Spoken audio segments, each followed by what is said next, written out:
Hey, what's up, YouTube? It's your girl KYP561 coming in here to talk to you all about tonight's episode of Love and Hip Hop New York. We are on season 8 and this was episode 3. I'm gonna tell y'all right now, it was a struggle for me to watch this because I just felt like I was just watching a bunch of bullshit. So I'm gonna try my best to do what I can with this review. Nothing on here actually stood out to me. I think it's getting to the point now. We're on like 8 seasons. No, like we hitting 6 seasons for some, 7 season, 8 season. When are we gonna retire this shit? Okay. I saw that Love and Hip Hop Miami is going to be coming on January 1st. I believe I saw that's the date that it is. I'm not going to set my expectations too high because pretty much all of this shit is like based around the same thing. Just a bunch of bullshit. But I do kind of want Love and Hip Hop Miami to bring something that the others don't have. I don't necessarily know what that would be, but hopefully, they will revive some type of life into the Love and Hip Hop franchise because this shit is crazy to me. So anyway, child, they opened up the episode with Lil Mo singing in the park. Why the fuck would Lil Mo be singing in the park? I don't fucking know. Okay, but that's what the fuck she was doing, singing in the goddamn park. Okay, so whatever. We saw that she's still with her husband, Carl. I think that's his name, the boxer guy. I guess that's something new because y'all know Lil Mo switch up them husbands, honey. You see Lil Mo with somebody 1 year, the next year, child, Lil Mo they got a whole nother husband and got 2 more damn kids, child. But she's still with this guy, so I guess that's something to be said for that for now. So he scoops her up from singing in the park. They get in the car and they head over to lunch with Papoose and Remy. Now Remy says that in her opinion, Lil Mo is the real deal. She said that she was one of the few people that kept in touch with her while she did that time in prison. So, in the beginning, before I really knew anything about Lil Mo, I liked her from what I saw and from what I heard because the motherfucker can sing down. Okay, I can't take that away from her. But what ruined it for me is when she went on R&B Divas, and maybe that was just the wrong environment for her, but she really ruined my perception of her. I mean, I understand that we kind of get like a expectation or a perception of what we think these people are based off of their talents and just pictures. But sometimes, and I've said this before, when certain people go on TV, they kind of like fuck up their image with a lot of their fans. So I do believe that the Love and Hip Hop is more of Lil Mo's speed because she is, she's a little too ghetto to be considered an R&B diva. You know what I'm saying? So maybe she's gonna be more in her element, but I don't know. I mean, the type of motherfucker that you are, that's the type of person that you are gonna be all the way around, give or take a few things, because I don't go on my job and act the way that I act around my friends. I can't do that. It's a job. That's my profession. You know what I'm saying? But y'all get what I'm saying. You don't totally change up the person that you are. You kind of tone it down maybe a little bit. You got to kind of know. You kind of got to know when to go and when to hold back a little bit, but at the end of the day, you're still the same person. So, I mean, I don't, like I said before, R&B Divas may have been out of her element. I'm not sure, but I didn't like what I saw. And that last season that she was on there, I had totally gave her a kiss my ass. Okay. So anyway, she tells us that between her and her husband, they have 8 kids, but they only have 1 together. And I think that Lil Mo herself may have 4, 5. She got like 4 or 5. That's a lot of goddamn kids, child. Y'all motherfuckers need to be constantly working all on goddamn kids. So anyway, she was saying about, sometimes it's hard being in the industry, when it comes to your family, and she was saying like sometimes she doesn't want people to know that she's happy, because when people find out that she's happy, that's when they start coming for her on social media. Look, Lil Mo, bitch, I'm gonna need you to have a little bit more sense and maturity, and just just do better with that, because you can't say that you scared to be happy, because when you happy, that's when people come for you. Like, that's like some of the dumbest shit I've ever heard before in my life. But just to make a long story short, Remy Ma was like, bitch, have a block party on their ass, block them hoes off your page, and you block them hoes off your page or whatever, you know what I'm saying? But I mean, I'm not a celebrity, so I don't know what it is to have people to like make up shit about you. I do know that shit happens. Motherfuckers do make up shit about you just to get a rise out of you, or for them to get 15 minutes of fame, hopefully a interview online, or or some shit like that. People do have motives. However, with a Lil Mo or a Carl, I don't even know his last name, I don't even see y'all status being like that to where a bitch will actually come for y'all like that. And she even said herself some point in the show, bitch, where there's some smoke, there's some fire. You know what I'm saying? So that was pretty much that with them. We go over here to Mariah Lynn and Dream Doll. We could have completely done without this. Okay, they get along. All right, that's fine. So apparently the Major Galore chick, she ain't with the Gwenny team no more. Mariah Lynn say that she likes Dream Doll a lot better, and who cares? Okay, I don't even really got a chance to whatever. We got Anais meeting up with Navarro, and she looked like a complete drunk. Okay, I don't even know what the fuck she was talking about. I know that they were discussing that that little altercation that went down between her and what's that girl name? Is it Aisha? No, it ain't Aisha. Ashley, Navarro's girlfriend. They were discussing that shit that had went down or whatever, and in the midst of all that, he's trying to tell her that they feel like she's talented and that's why they're working with her, blah blah blah. And she goes on to talk about, yeah, you see me as Mariah Carey, but she see me as Cinderella something. I was like, bitch, Mariah Carey, bitch, which one? Which Mariah Carey you talking about? Because girl, don't shit about you say motherfucker not the Mariah Carey that I know. Okay, but I was like, y'all hoes give yourself too much credit. But at the end of the day, that fucking what her name? Anais, that bitch gotta go. She gotta go. James R is another one that is on the got to go list. Okay, because bitch, you feeling yourself a little bit too much, and you ain't gave us shit. Okay, you ain't gave us nothing. All right, so he on here talking to this Sophia the Body. Now, is this the same Sophia the Body that Caesar from Black Ink that was supposed to be messing around with, where Duchess was having a fit because she didn't want him around her? Is that the same one, or do we got two Sophia the Bodies running around New York? If this is the same one, this ain't the way that I remember her looking, because for some reason that one in my mind from Black Ink, she looked fat, nasty, and funky to me. But Sophia the Body is not a name that I would think multiple people would have. So I don't know, maybe that's the same person, or maybe she just looked better on here. I don't know. But and then did she say that Jacquay is her man? Child, I thought Jacquay. Oh, okay. Maybe, I don't know. Okay. So anyway, she asked James R, is him and Mariah Lynn together? And he goes on telling her about she is not up to his standards. Child, yeah, he gotta go. Navarro goes to see Rich, and he's telling Rich, his concerns with Ashley and Anais not getting along, and Rich pretty much says, listen man, I wrote the book on this shit and it's not gonna end well. You just need to go ahead and get them together now so y'all can go ahead and squash this shit before you end up losing your girl and losing your artist or whatever. So then we got Juju meeting up with Remy in the park. Okay, and Remy lets us know that she is going to start the IVF treatments sooner than later.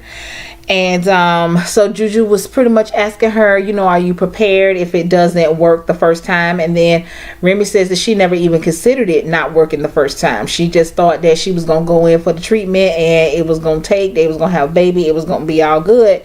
But, Juju kind of let her in on her story to tell her that she was doing the IVF treatments and that, she had taken multiple pregnancy tests and she just wasn't pregnant, and she had all of these doubts about herself as a woman, and saying that why can't she give the man that she loves a child, and all of this stuff. So she kind of gave Remy some things to think about, not necessarily to discourage her, but pretty much to prepare her, so I guess that was okay. We go back over here to Lil Mo. Lil Mo has converted to Islam, and she told her husband that she has been praying for him and for her and their families, and praying for their careers, because by next summer they should be riding around on private jets like Meek Mill and them. Bitch, really? I just thought that was so ignorant to say. Like, okay, you around here trying to model yourself after fucking Meek Mills, but bitch, apparently that money that Meek Mills was spending on renting them damn jets, because damn well the nigga don't own them. Okay, the money he was spending on that shit, he should have been spending it on some damn better counsel, and maybe he could have kept his ass out of motherfucking jail. Okay, while you around here talking about like Meek Mill and them. Girl, you sound like a goddamn fool. You around this bitch running around with 8 motherfucking kids talking about you want to be in a goddamn private jet like fucking Meek Mill and them. Girl, if you don't get somewhere and set the fuck down. Ooh, Lord. So anyway, child, in the midst of that conversation, he was saying how he's going to be returning back to boxing soon, because I guess he was injured in his last fight, and he was saying how he was going to be getting back to boxing soon, and basically when he's in his zone for boxing, nothing else exists. And she was like, including me? He was like, yeah, including you. I said, oh, okay.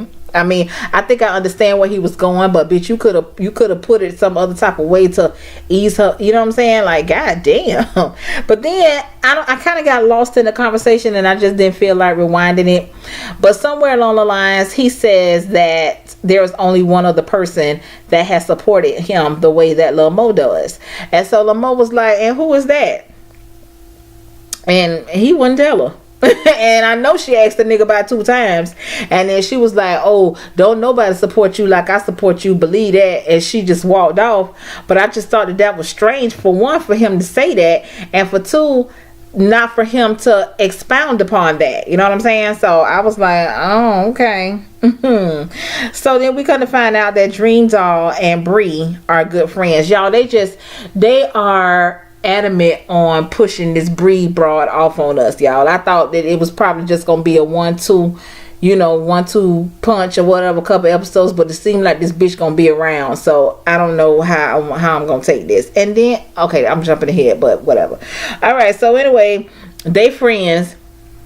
They somehow start talking about the shit with Bianca or whatever, and I think that Bree says that Webstar first was working with Bianca, and then I guess he put Bianca on the door to work with Bree, and I guess Bianca felt some type of way about it, and they pretty much been hating each other ever since. But my whole thing is, once again, even if Webstar did put Bianca on the door to work with Bree, I don't fucking know Bree. Okay, I don't fucking know her, and it sounded to me like it may have been some backhanded shit that went down on how he started working with Bree, especially if they were really, really good friends like Jaquay says that they was. But then when I go back and I hear Bianca last week when she was like, that bitch never liked her, it seemed to me like she may have played up under Bianca trying to get in where she fit in, and then somehow ended up booting Bianca out the shit, and that's why Bianca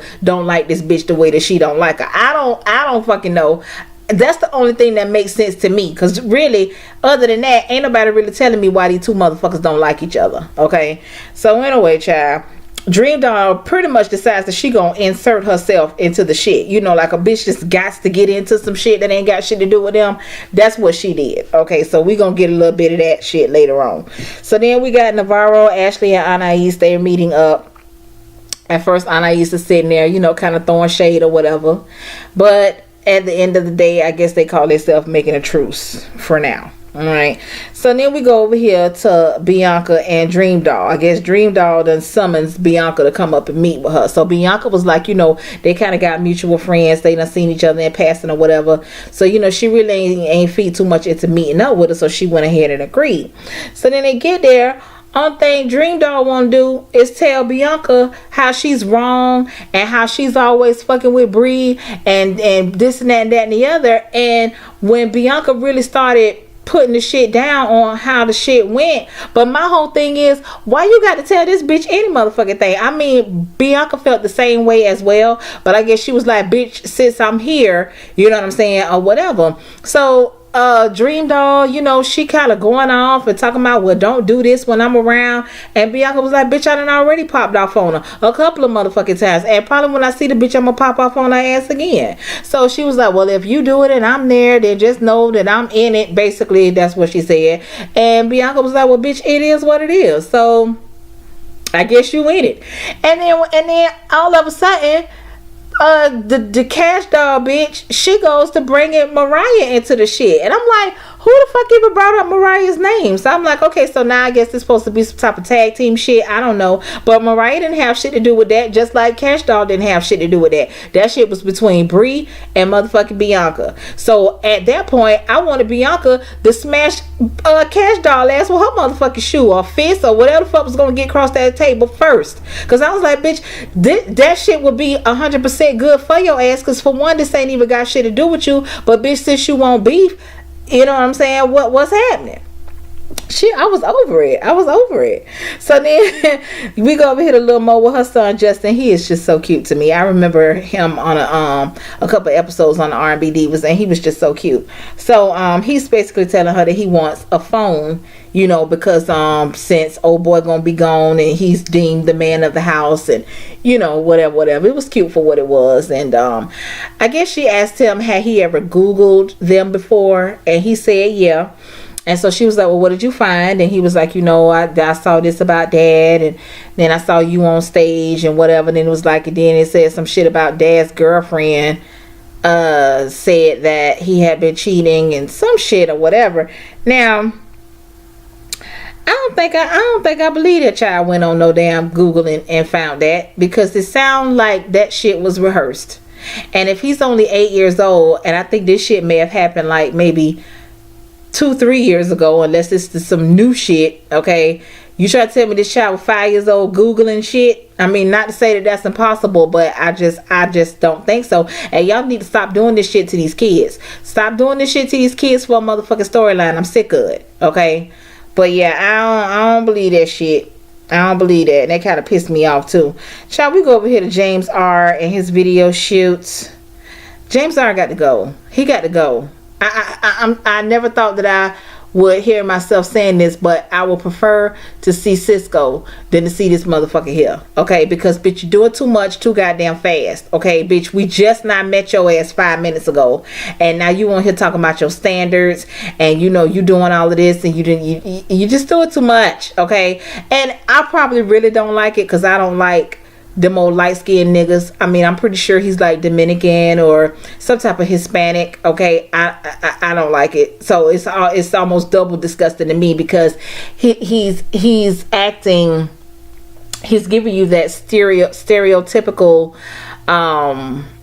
light-skinned pretty boy type of shit, and I don't like it. It's not sexy to me at all. And the more he lick his lips and bite his lip and all that shit, I'm like, oh God, can we please move on? I can't take it. But anyway, child, so Mariah shows up because she said, you know, they ain't really been kicking it since he pulled that little junkie stunt at her single release party or whatever. So she comes in or whatever, and Sophia called the shit out immediately. Okay, she was like, oh, I thought you said that y'all wasn't together.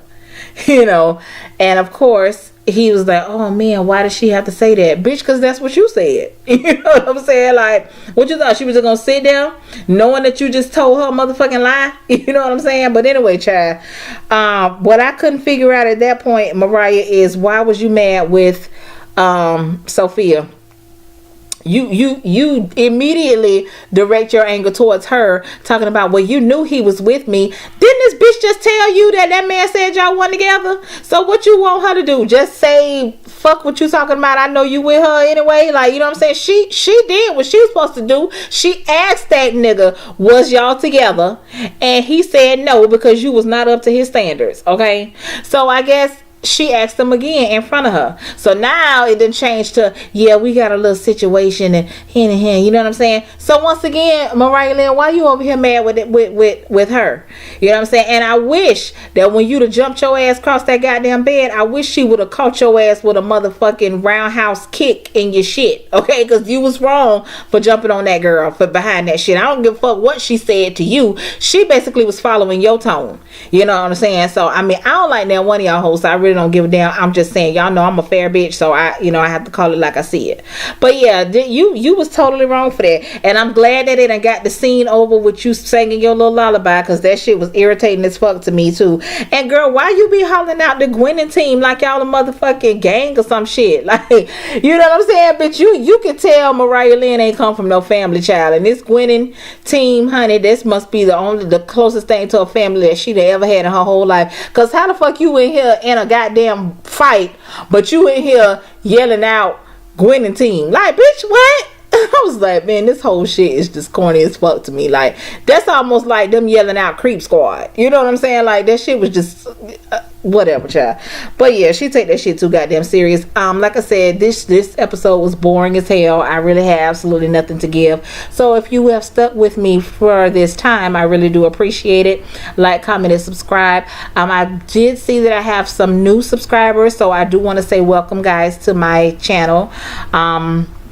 You know, I really do appreciate you all coming and joining in, and hopefully I can hold y'all's attention. I kind of got some things going on, so I might I'm trying to figure out how I'm gonna do my videos, because a bitch is back in school, okay, and I need to try and work some shit out. So y'all just bear with me until I can get this shit together. And I know I have to do my Married to Medicine, my Housewives, and I think what I'm gonna do, since it's only 4 episodes to the escape shit, I'm probably just gonna do one video and base it off of all 4. I'm not sure yet. So until I get the shit figured out, okay, I'll holler at y'all the next time. Peace out.